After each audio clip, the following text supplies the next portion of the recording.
Hello friends, Tale Treasures the hidden gems या चॅनलवरती मी उज्ज्वला तुमचं मनापासून खूप खूप स्वागत करत आहे. UPSC वाला लव कलेक्टर साहेबा या पुस्तकाचं आपण वाचन करत आहोत आणि खरंच या पुस्तकामध्ये खूप सारे गोल्डन रूल्स सांगितलेले आहेत. UPSC किंवा MPSC परीक्षार्थींना हे पुस्तक खूपच वरदानच आहे आणि या पुस्तकामध्ये सांगितलेल्या आयडियानुसार ट्रिक्सनुसार जर मुलांनी अभ्यास केला ना तर मुलांना UPSC किंवा MPSC असू दे तर या कोणत्याही परीक्षेत यश नक्कीच मिळणार आहे. UPSC वाला लव कलेक्टर साहेबा या पुस्तकातील 7वा भाग धौलपुर हाउस से बुलावा या भागाचे आत्ता वाचन आपण करणार आहोत. दिन था गुरुवार का, तारीख 20 दिसंबर 2018. ये एंजल और मेरे लिए बड़ा दिन था क्योंकि हमने एक साथ सिविल सेवा मुख्य परीक्षा पास की थी. मैं सामान्यतः परीक्षा देने से भयभीत नहीं होता, लेकिन रिजल्ट आ गया. यह सुनते या पढ़ते ही हृदय की धड़कन लगभग 1.5 गुना रफ्तार से चलने लगती थी. रिजल्ट चाहे प्री का हो, मेंस का हो या फाइनल का, मुझे PDF में अपना रोल नंबर सर्च करने की हिम्मत नहीं हो पाती. सच कहूँ तो रिजल्ट का नाम सुनते ही हवा टाइट हो जाती थी. या तो मेरा कोई मित्र पास या फेल की खबर देता था या फिर मैं 2-3 दिन बाद खुद चेक करता था. मैंने एंजल का रोल नंबर सर्च किया. उनका मेंस हो गया था. इसके अलावा शिव सिंह और देवेंद्र का भी हो गया था. तब तक सुमित का कॉल आया. गिरीश भाई, बधाई हो, तुम्हारा और भाभी का दोनों का मेंस हो गया है. लड़कों में यह पुराना ट्रेंड रहा है कि अगर कोई लड़का किसी लड़की से महीने भर से लगातार टच में रहे तो उस लड़के के सारे फ्रेंड्स उन्हें भाभी बुलाना शुरू कर देते हैं, भले ही उन्होंने प्रपोज भी न किया हो. किसकी भाभी की बात कर रहा है? एंजल ने तपाक से बोला. मुझसे तुरंत कुछ बोलते नहीं बना. फिर दिमाग में बत्ती जली और मैंने कहा, भाई तेरा नहीं हुआ इसका दुख लग रहा है. इस बार ज्योग्राफी ने डुबो दिया. मैंने बात बदलते हुए कहा. आज एंजल की खुशी उनके मुखड़े से साफ झलक रही थी. UPSC के लिए देखे गए सपने को आज उन्होंने थोड़ा नज़दीक आते हुए जो देखा था. कॉफ़ी पीने चलोगे? उन्होंने पूछा. मैंने हाँ कर दी और हम टोंक रोड पर चाय की टपरी पर चले गए. एंजल ने कहा, कोई ऐसा किस्सा सुनाओ जो डेटिंग से जुड़ा हो. लंदन में एक लड़के लोरे ने एक बार अपनी कोचिंग में पढ़ने वाली लड़की को अपने साथ कॉफ़ी पीने का ऑफ़र दिया. यह ऑफ़र एक ब्लाइंड डेट की तरह था. साथ कॉफ़ी पीने के बाद लड़की को लड़का पसंद नहीं आया. फिर क्या हुआ? एंजल ने व्यग्रता से पूछा. लड़के लोरे ने अपनी डेटिंग फेल हो जाने के बाद कॉफ़ी पर खर्च हुए 3 यूरो वापस करने का मैसेज उस लड़की को भेज दिया. साथ में बैंक डिटेल भी मैसेज कर दी. फिर क्या था? लड़का तो कंजूस निकला. एंजल ने हंसते हुए कहा. कंजूसी छोड़ो, पता है मेरे जैसे लड़कों को कॉफ़ी पर चलने के लिए कहने में महीनों हिम्मत जुटानी पड़ती है. वही लड़कियों को 2 मिनट भी नहीं लगते न करके चल देती है. लड़कों को रिजेक्शन इतनी आसानी से बर्दाश्त नहीं होता. कॉफ़ी की चुस्की लेते हुए कुछ सेकंड के लिए मैं उन्हें टकटकी लगाए हुए देखता रहा. मुझे लगा मानो एंजल का गोरा एवं खूबसूरत मुखड़ा, प्यारी सी आंखें और गुलाब की पंखुड़ियों से होठ जैसे कुछ कहने को आतुर हो. सी ग्रीन सलवार सूट में वह बहुत प्यारी लग रही थी. ऐसा लग रहा था जैसे परीलोक से कोई परी उतर आई हो. अगर आपको 3 साल तक सैलरी नहीं दी जाए तो क्या आप सिविल सर्विसेज ज्वाइन करना चाहोगे? मैंने एक इंटरव्यूअर की तरह गंभीर भाव लिए हुए सवाल पूछा.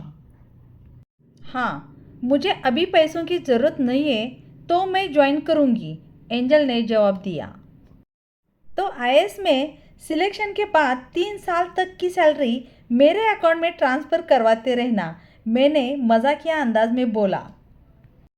एंजल, सिविल सर्विसेज में इंटरव्यू कॉल होना बड़ी बात है. इस अवसर को सफलता में तब्दील करना बेहद ज़रूरी है। हाँ, अवसर बार बार नहीं मिला करते।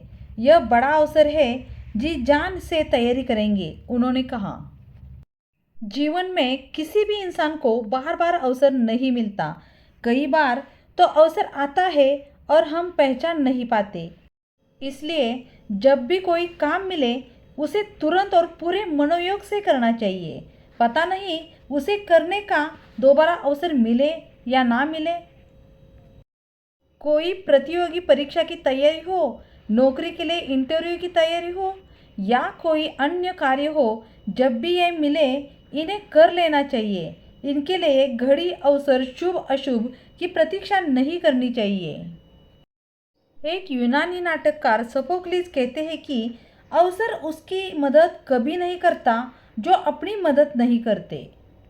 सचमुच में किसी काम को करने का संकल्प कर लेना ही अवसर को पकड़ लेना है।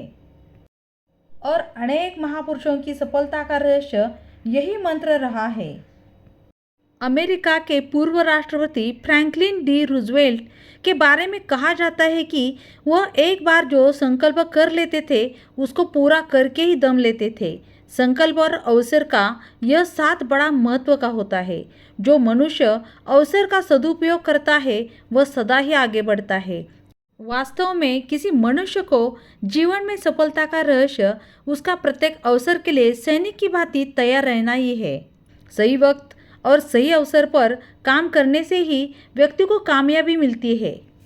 कई बार मनुष्य असमंजस और उधेड़-बुन में ही रह जाता है और उसके हाथ से मौका चूक जाता है।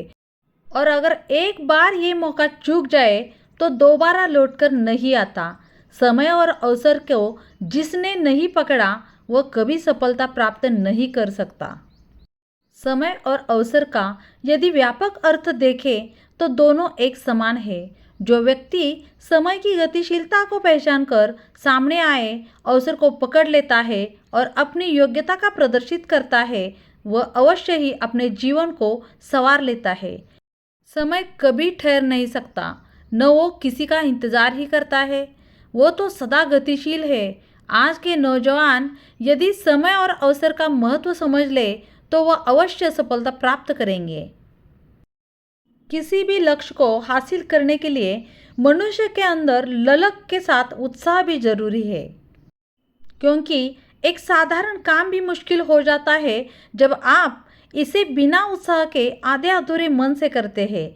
मैं यूपीएससी के प्रति एंजल की डेडिकेशन तथा उत्साह को लेकर बहुत प्रभावित हुआ।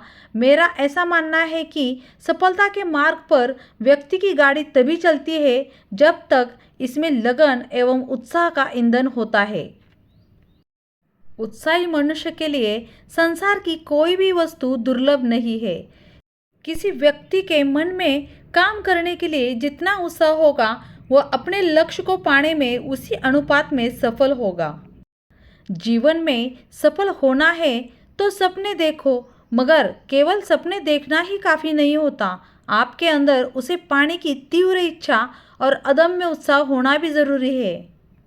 उत्साह मन में सकारात्मक ऊर्जा पैदा करता है। यह ऊर्जा कुछ कर गुजरने के लिए होती है जो आपको साधारण से अलग असाधारण की श्रेणी में खड़ा कर देती है।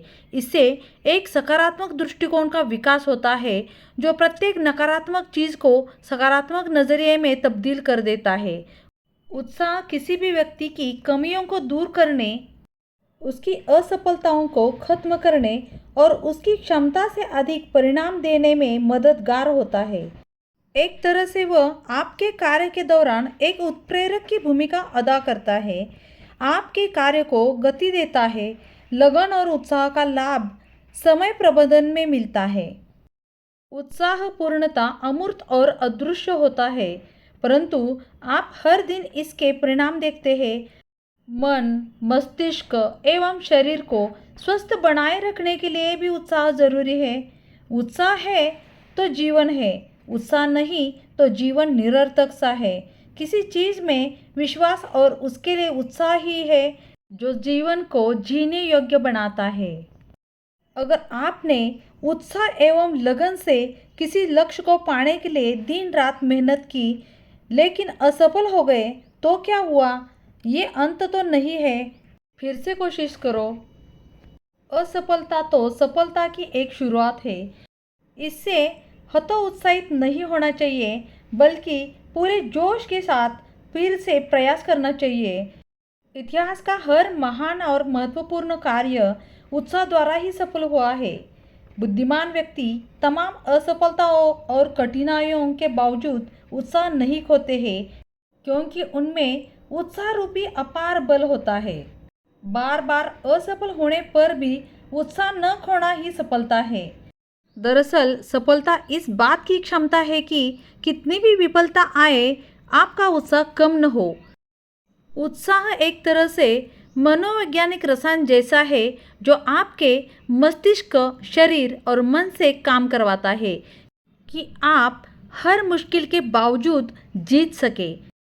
इसलिए सफलता के लिए किए जा रहे परिश्रम को ठीक से क्रियान्वित करना हो तो ललक के साथ उत्साह बनाए रखिए। तर हा होता UPSC वाला लव कलेक्टर साहेबा या पुस्तकातील 7वा भाग, धौलपूर हाऊस से बुलावा। यामध्ये खरंच खूपच छान लेखकांनी माहिती सांगितलेली आहे आणि कशा पद्धतीने अभ्यासावरती कॉन्सन्ट्रेशन केलं पाहिजे हे सुद्धा खूप व्यवस्थितपणे सांगितलेलं आहे। आणि पहिल्याच प्रयत्नात प्रत्येकाला यश येईलच असेही नसते, तर त्यासाठी खूपदा प्रयत्न करावे तर लागणारच आहेत। व्हिडिओ पाहण्यासाठी तुमचा मौल्यवान वेळ दिल्याबद्दल खूप खूप मनापासून धन्यवाद। चला तर पुन्हा भेटू पुढील भागासोबत।